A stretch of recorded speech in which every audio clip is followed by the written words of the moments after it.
जय Hind, Vande Mataram. Online study ज्ञान कुटिया में आप सभी का स्वागत है। मैं हूँ शिवा सर।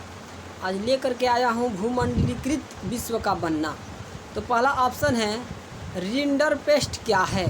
ऑप्शन ए है एक आदमी, ऑप्शन बी है एक बीमारी, ऑप्शन सी है एक स्थान, ऑप्शन डी है एक स्मारक। तो याद रखेंगे रिंडरपेस्ट एक बीमारी है। क्या है? तो एक बीमारी है। चलिए नेक्स्ट क्वेश्चन देखेंगे। इनमें से कौन मित्र राष्ट्र थे? ऑप्शन ए है ब्रिटेन, फ्रांस, रूस, ऑप्शन बी है ब्रिटेन, जापान, रूस, ऑप्शन सी है जर्मनी, ऑस्ट्रिया, हंगरी, ऑटोन, तुर्क, ऑप्शन डी है जापान, फ्रांस, जर्मनी। तो इसका सही जवाब हो जाएगा ब्रिटेन, फ्रांस और रूस जो है ये मित्र राष्ट्र के अंतर्गत आते थे। नेक्स्ट क्वेश्चन देखेंगे। नेक्स्ट क्वेश्चन है दक्षिणी अमेरिका में इल डोराडो क्या है? ऑप्शन ए है वह एक स्थान जहां कोलंबस पहुंचा था, जहां चांदी की खानें पाई गई थी। तीसरा ऑप्शन है कि वह दत्तइयों की बदौलत सोने का शहर, ऑप्शन डी है एक प्रसिद्ध दास बाजार। तो याद रखेंगे किदवंतियों की बदौलत सोने का शहर था। याद रखेंगे इसका सही जवाब हो जाएगा ऑप्शन सी। नेक्स्ट क्वेश्चन है देखेंगे। नेक्स्ट क्वेश्चन है कि निम्नलिखित में से किस देश के पास अंतर्राष्ट्रीय मुद्रा कोष और विश्व बैंक के वीटो का प्रभावशाली अधिकार है? ऑप्शन ए है भारत, ऑप्शन बी है संयुक्त राज्य अमेरिका, ऑप्शन सी है जापान और ऑप्शन आपका डी है श्रीलंका। तो इसका सही जवाब हो जाएगा संयुक्त राज्य अमेरिका। संयुक्त राज्य अमेरिका के पास वीटो का पावर। नेक्स्ट क्वेश्चन देखेंगे। कह रहा है कि किस सदी से चीन ने दूसरे देशों के साथ संबंध कम करना शुरू किया और उसके बाद अलग अलग पढ़ने लगा, कम शुरू कर दिया था और अलग अलग पढ़ने लगा था? तो ऑप्शन ए है 14वीं सदी, ऑप्शन बी है 15वीं सदी, ऑप्शन सी है 16वीं सदी, ऑप्शन डी है 17वीं सदी। तो इसका सही जवाब हो जाएगा 15वीं सदी से। याद रखेंगे किस सदी से? तो 15वीं सदी आपका बिल्कुल सही जवाब हो जाएगा।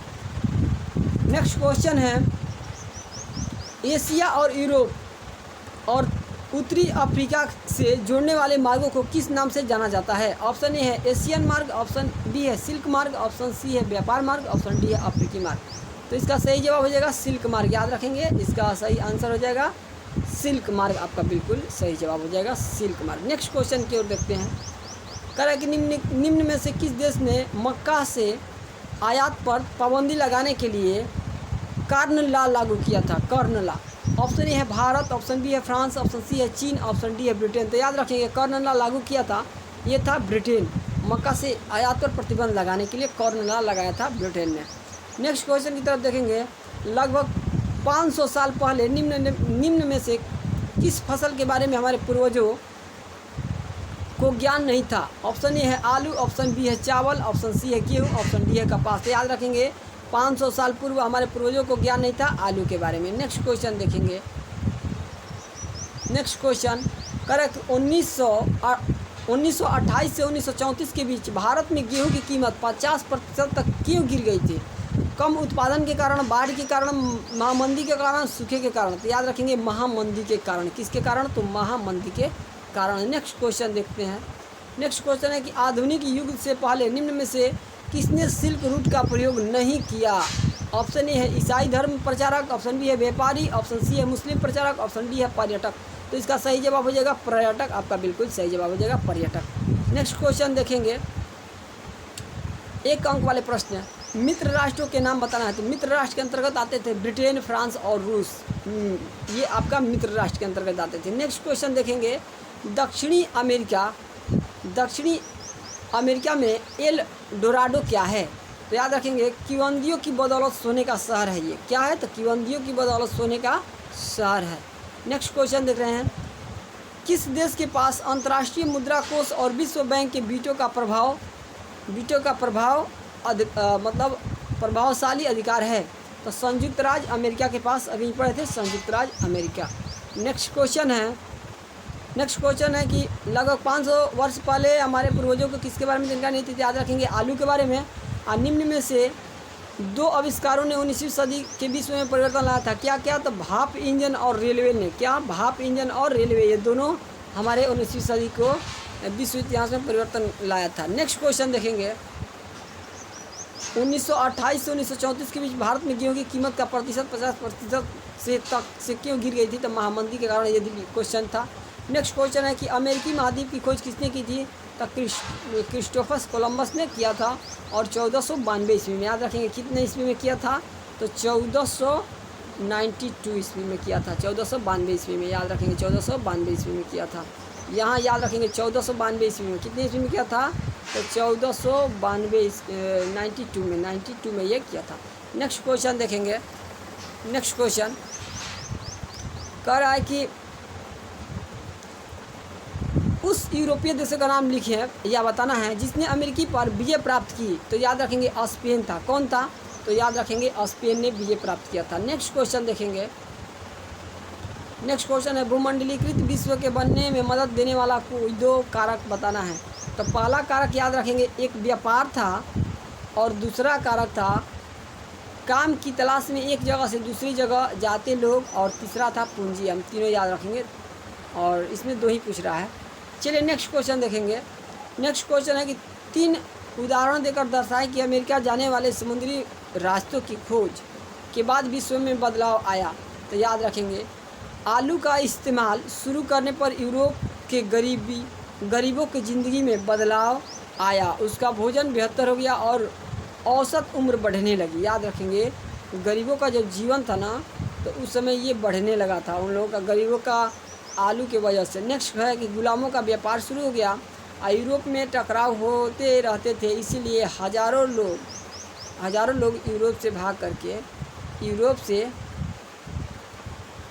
यूरोप से भागकर अमेरिका चले गए।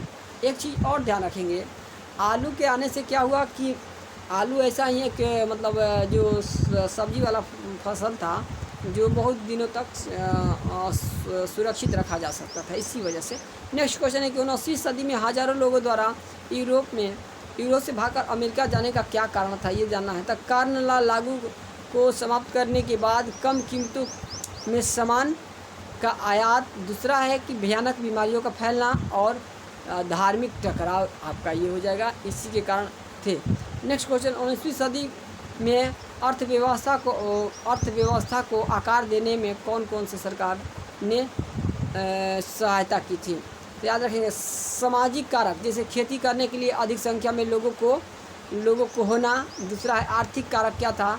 तो औपनिवेशीकरण से निवेश को बढ़ावा दिया और तकनीकीकरण से मतलब मजबूत परिवहन नेटवर्क की आवश्यकता पर बल दिया गया था। नेक्स्ट क्वेश्चन देखेंगे, कह रहा कि डिजर्पेस्ट क्या था, इसने अफ्रीकी लोगों को किस तरह प्रभावित किया था। तो याद रखिए खतरनाक संक्रामक रोग था ये, ठीक है। और मवेशियों का ये प्लेग था। किसका प्लेग था? मवेशियों का प्लेग था। और देखिए मवेशियों का प्लेग था, 90% से अधिक अफ्रीकी मवेशी मर गए थे, ठीक है, इस बीमारी से। तीसरा है कि आजीविका का नष्ट हो जाना, इसीलिए ये सब कारण थे उसका। नेक्स्ट देखेंगे कि सूती वस्त्र उद्योग के औद्योगिकीकरण का ब्रिटेन से क्या प्रभाव पड़ा। तो क्या प्रभाव पड़ा था? तो आयात शुल्क के कारण ब्रिटेन में भारतीय कपास के आयात में तेज़ी से बढ़ोतरी हो गई, मतलब कमी आ गई। उसके बाद भारतीय वस्त्रों को अंतर्राष्ट्रीय बाज़ारों में भारी प्रतिस्पर्धा का सामना करना पड़ा।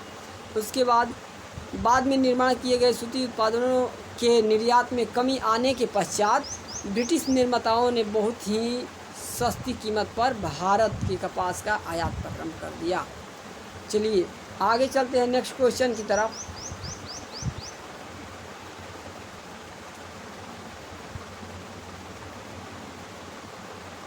नेक्स्ट क्वेश्चन है ब्रेटन वुड्स समझौता का अर्थ क्या है। तो याद रखेंगे कि 1944 में अमेरिकी स्थित न्यू हैम्पशायर के ब्रेटन वुड्स नामक स्थान पर संयुक्त राष्ट्र मौद्रिक एवं वित्तीय सम्मेलन में सहमति बनी थी। अंतर्राष्ट्रीय मुद्रा कोष और विश्व बैंक की स्थापना हुई थी और ब्रेटन वुड्स स्थापना निश्चित विनिमय दरों पर आधारित होती थी। तो आगे देखते हैं नेक्स्ट क्वेश्चन।